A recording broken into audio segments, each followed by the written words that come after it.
The Municipal Debt Scam. August 4, 2019 by Anna von Reitz. It is apparent that a great many people haven't gotten the drift of why we have obtained copies of all these birth certificates and why we have authenticated these records through the U.S. State Department, nor why we have returned the municipal persons to Stephen T. Mnuchin. It's because we need evidence of the crimes committed against us and proof of action taken to correct, so that we cannot be accused of wrongdoing. When we go through the effort to authenticate a birth certificate through the U.S. State Department for the purpose of conducting business in a Non-Hague Convention country, something very important becomes visible. The good faith and credit of the United States of America, the Territorial Government, is being extended and an indemnity bond is being issued to insure the Municipal Government vessel. This proves that they are colluding together and benefiting each other. It also exposes the nature of the deception.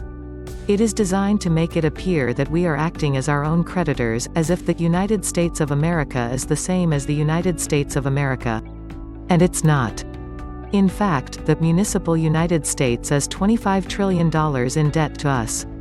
We are their priority creditors, and they are endeavoring to make it look like that debt is owed by the United States of America, instead, owed by us, that is. They are using the United States of America, the British Territorial Government, to promote that assumption. It's a shell game. Which United States? Which United States of America? Who is on first and what is on second? The Pope's municipal government doing business as the United States owes us, the United States of America, $25 trillion in credit. Their national debt is our national credit. The Territorial United States government doing business as the United States of America is standing in the middle, making it look like we indebted ourselves, but in fact, both the Municipal United States and the Territorial United States of America owe us money. We owe them for services and they owe us for goods and services, too. So all three are debtors with respect to the others, to some extent. What is supposed to happen is called mutual offset credit exchange. So King George owes me $1,000 and I owe him $100. I knock $100 off of what he owes me and my debt to him is offset against what he owes me, and at the end of the transaction, his debt to me is reduced to $900. So the Pope owes me $1 million and I owe him $100,000. I knock $100,000 off of what he owes me, so that my debt is offset against what he already owes me and his debt to me is reduced to $900,000. You see? We are supposed to be trading debts as credits. That is how the U.S. national debt is supposed to be reduced and kept under control. If they had simply done this, as their public policy and public law requires, there could be no out-of-control U.S. national debt, because most of it would automatically be offset against the American national credit. Instead of doing this, both the British Territorial United States and the Municipal United States have been cheating and not allowing us to access our national credit. This is how the U.S. national debt keeps growing exponentially. There is nothing to offset it. We just get stuck extending more and more and more credit to them, which they spend without crediting anything back to us. The more they gouge us, the more they pillage and racketeer and counterfeit against us, the deeper into debt they go. These two foreign subcontractors have been run as commercial corporations in the business of providing governmental services, no different than Exxon or J.C. Penney. They have dishonorably, disloyally, illegally, and unlawfully exercised our own delegated powers against us, all under color of law.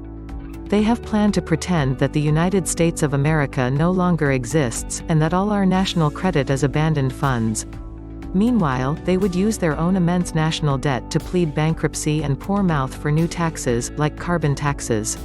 In this way, they plan to, 1. Steal our national credit and make themselves out good fellows by distributing it to their cronies worldwide as grants and kickbacks, and 2. Avoid their own debts via bankruptcy while justifying oppressive new taxes, and 3. Leave us on the hook to pay back their immense debts as presumed municipal slaves. And all this has been going on behind our backs and being promoted by foreign governments that owe us good faith service.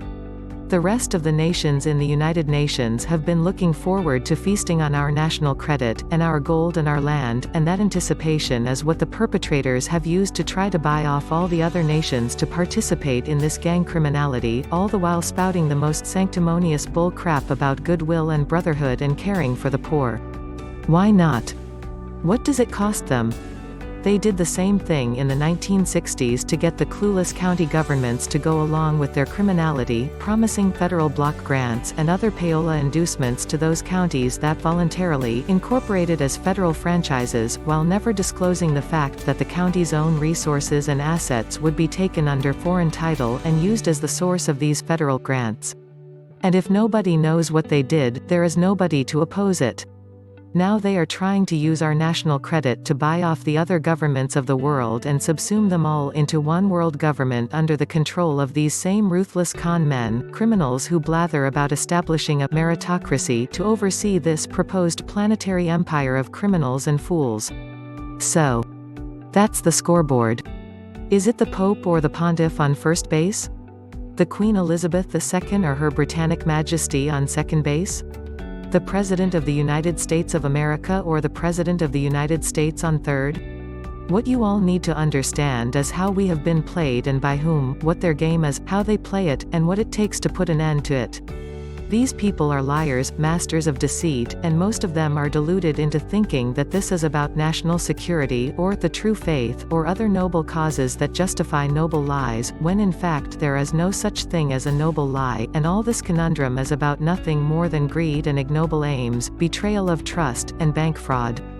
Nobody, and I do mean nobody, has any right to steal anyone else's time on earth. Nobody has any right to lie and use lies to steal from others what is rightfully theirs. And nobody who participates in, promotes, or advances any such scheme has merit going forward. Both communism and fascism are failed doctrines of the Roman Catholic Church. Both sound good at first to the unsophisticated among us because they preach liberty and fraternity. They don't mention that it is the liberty given slaves, not the freedom owed to men. They don't mention that it is a fraternity of eternal have-nots who are deliberately castrated and crippled and impoverished to better serve the master race of liars and thieves.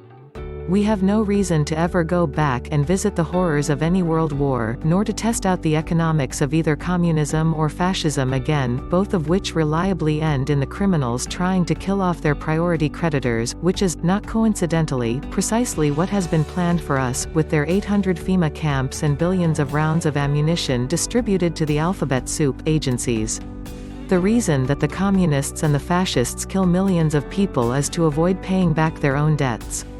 It's all about money and assets and their endless, mindless greed. It has nothing to do with freedom or equality, compassion or patriotism. None of those things enter into it. This is about redistribution of wealth, our wealth which we have earned the hard way, going into their pockets, based on lies they have told each other. See this article and over 1900 others on my website here, www.annavonreitz.com. To support this work, look for the PayPal buttons on my website.